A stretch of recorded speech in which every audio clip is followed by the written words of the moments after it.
Assalamualaikum warahmatullahi wabarakatuh. Perkenalkan, nama saya Bobi Nurmadi dengan NIM akhir 034. Akan mencoba membahas tentang surat kuasa di dalam mata kuliah Hukum Acara Perdata. Nah, kita masuk ke dalam pembahasan surat kuasa. Surat kuasa juga ada yang dinamakan dengan surat kuasa khusus, yaitu surat kuasa yang dibuat untuk satu perkara tertentu dan untuk satu tingkatan pengadilan pada lingkup badan peradilan tertentu. Jadi, surat kuasa ini hanya menangani satu perkara tertentu saja, seperti hutang piutang antara A sebagai penggugat melawan B sebagai tergugat. Apabila antara A dan B ini ada perkara lainnya seperti sewa menyewa, maka harus dibuatkan surat kuasa khusus baru kembali. Kemudian, surat kuasa khusus juga harus dibuatkan kembali ketika pada tingkat pengadilan negeri salah satu pihak mengajukan upaya hukum banding atau kasasi, maka secara otomatis para pihak harus membuatkan surat kuasa khusus baru kembali. Ketentuan umum pemberi kuasa. Pada pasal 1892 mengatur tentang ketentuan umum pemberi kuasa, yaitu pemberi kuasa ialah suatu perjanjian dengan mana seseorang memberikan kekuasaan kepada orang lain yang menerimanya untuk dan atas namanya menyelenggarakan suatu urusan. Sehingga unsur-unsur surat kuasa tersebut ialah yang pertama, adanya perjanjian. Kemudian yang kedua, adanya pemberi kuasa. Yang ketiga, adanya penerima kuasa. Kemudian yang terakhir, yang keempat adalah adanya urusan yang dikuasakan. Kemudian, akibat dari pemberian kuasa. Pemberian kuasa tentu saja menimbulkan kewajiban dan hak bagi masing-masing pihak. Di antara kewajiban tersebut adalah yang pertama, melaksanakan dan menyelesaikan perkara yang telah dikuasakan kepadanya sesuai dengan tingkat peradilan yang dikuasakan. Yang kedua, memberikan laporan secara berkala kepada pemberi kuasa terkait perkara yang ditangani.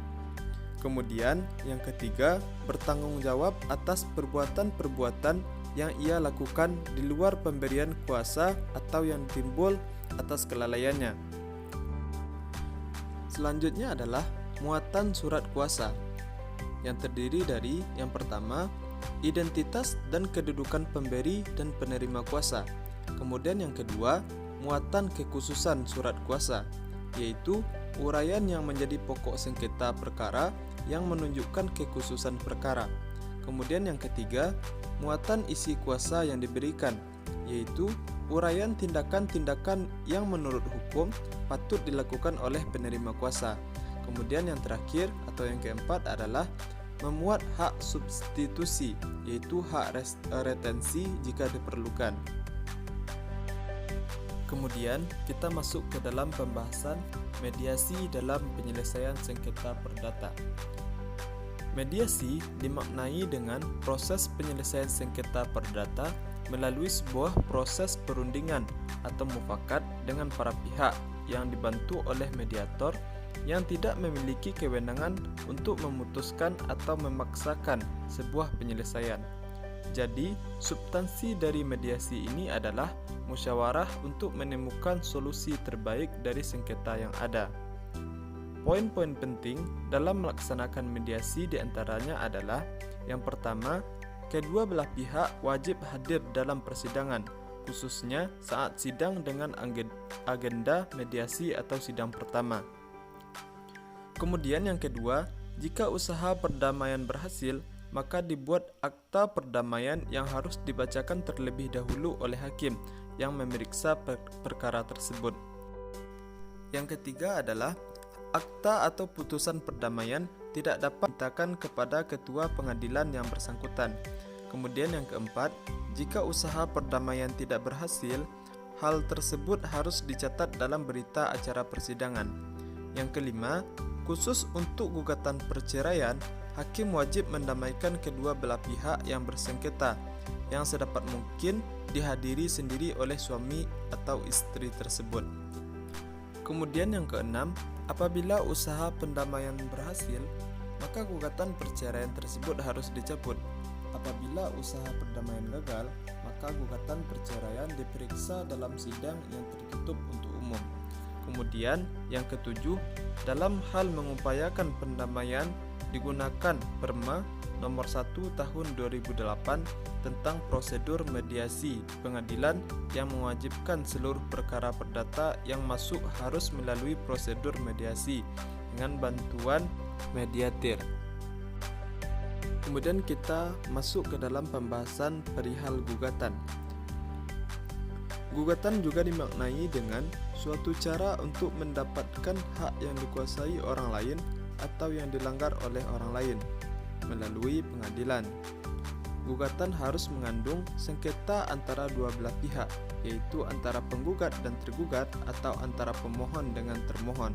Karena adanya sengketa itu mengharuskan ada institusi yang harus menyelesaikan perkara tersebut, yaitu pengadilan. Pokok-pokok yang harus diperhatikan dalam gugatan diantaranya adalah yang pertama, cara berpikir distinktif, yaitu terang, jelas, nyata, dan berbeda. Kemudian yang kedua, dasar hukum. Yang ketiga, klarifikasi hukum. Yang keempat, penguasaan hukum material. Yang kelima, bahasa Indonesia. Yang keenam, posita harus sinkron dengan petitum. Kemudian yang ketujuh, berpikir taktis. Yang kedelapan, ketelitian. Yang kesembilan, singkat, padat, tapi mencakup. Kemudian yang terakhir, yang ke-10, yaitu sesuai dengan hukum acara perdata. Selanjutnya, kita masuk ke dalam pembahasan proses persidangan. Pada saat mediasi gagal karena ketidaksepakatan para pihak atau ada yang etikat tidak baik dari salah satu pihak atau kedua belah pihak, maka selanjutnya sidang dilaksanakan dengan agenda pembacaan gugatan penggugat. Di antara proses cara-cara atau langkah-langkah dari proses persidangan tersebut adalah yang pertama, pembacaan gugatan. Pembacaan gugatan, suatu gugatan yang tidak ada perubahan, penambahan, pengurangan atau koreksi dari penggugat harus dibacakan oleh penggugat atau dapat dianggap telah dibacakan. Setelah selesai dibacakan, kemudian ketua majelis hakim menanyakan kepada tergugat apakah sudah mengerti tentang pokok dari isi gugatan penggugat tersebut. Kemudian selanjutnya yang kedua yaitu jawaban tergugat. Pada dasarnya, jawaban dalam acara perdata bukanlah suatu kewajiban yang harus diberikan oleh tergugat di dalam proses persidangan, melainkan adalah hak tergugat yang bertujuan membantah dalil-dalil penggugat sampaikan di surat gugatan. Kemudian yang selanjutnya adalah jawaban berupa gugatan. Rekonvensi gugat balik, seorang yang telah digugat oleh penggugat ada kemungkinan ia mengajukan gugatan balik karena adanya hubungan hukum lain dengan penggugat, di mana penggugat berhutang kepada tergugat dalam belum dilunasi. Selanjutnya adalah bantahan pokok perkara. Setelah eksepsi dilakukan, tergugat dapat menyusun bantahan dalam pokok perkara. Bantahan dalam pokok perkara adalah bantahan yang dilakukan oleh pihak tergugat yang menyinggung mengenai pokok perkara atau pembuktian mengenai benar atau tidaknya dalil yang diajukan oleh penggugat dalam surat gugatannya. Selanjutnya yaitu replik. Replik dalam hukum acara perdata adalah jawaban yang dilakukan oleh penggugat secara tertulis maupun lisan terhadap jawaban tergugat atas gugatannya. Selanjutnya yaitu duplik. Duplik adalah jawaban tergugat terhadap replik yang diajukan oleh penggugat. Sama juga halnya dengan replik. Duplik ini juga bisa diajukan balik dalam bentuk tertulis maupun dalam bentuk lisan. Selanjutnya adalah penyitaan. Penyitaan adalah suatu tindakan hukum atau tata cara tindakan paksaan perampasan harta atau barang, baik yang bergerak maupun tidak bergerak, yang dilakukan oleh petugas atau jurusita pada waktu proses pemeriksaan perkara, sebagai jaminan dan bertujuan untuk pemenuhan kepentingan penggugat, jangan sampai gugatannya kosong atau illusoir, dan begitu pula harta benda itu tidak dialih tangankan, artinya tidak dijual belikan, atau dengan kata lain tidak dipindah tangankan kepada orang lain atau pihak lain di dalam mengajukan gugatan penggugat bila dikabulkan atau dimenangkan. Selanjutnya, kita masuk ke dalam pembahasan pembuktian. Membuktikan adalah meyakinkan hakim tentang kebenaran dalil atau dalil-dalil yang dikemukakan dalam suatu persengketaan. Dengan demikian, tampaklah bahwa pembuktian itu hanyalah diperlukan dalam persengketaan atau perkara di muka hakim atau pengadilan. Atau membuktikan artinya mempertimbangkan secara logis kebenaran suatu fakta atau peristiwa berdasarkan alat-alat bukti yang sah dan menurut hukum pembuktian yang berlaku. Alat-alat bukti tersebut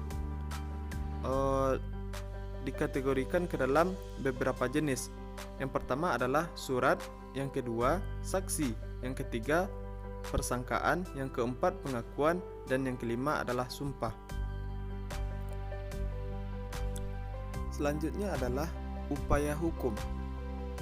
Upaya hukum adalah upaya yang diberikan undang-undang kepada seseorang atau badan hukum perdata untuk melawan putusan hakim dengan tujuan untuk mencegah atau memperbaiki kekeliruan dalam putusan hakim tersebut akibat adanya penemuan bukti-bukti atau fakta-fakta lain.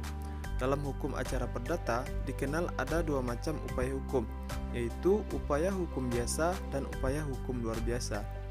Upaya hukum biasa ini adalah upaya hukum yang dapat ditempuh oleh para pihak selama tenggang waktu yang ditentukan oleh undang-undang yang bersifat menangguhkan atau menghentikan pelaksanaan putusan untuk sementara, kecuali bila putusan hakim tersebut dijatuhkan dengan ketentuan dapat dilaksanakan terlebih dahulu. Kemudian selanjutnya adalah perlawanan atau farzat. Perlawanan adalah upaya hukum terhadap putusan yang dijatuhkan di luar hadirnya tergugat.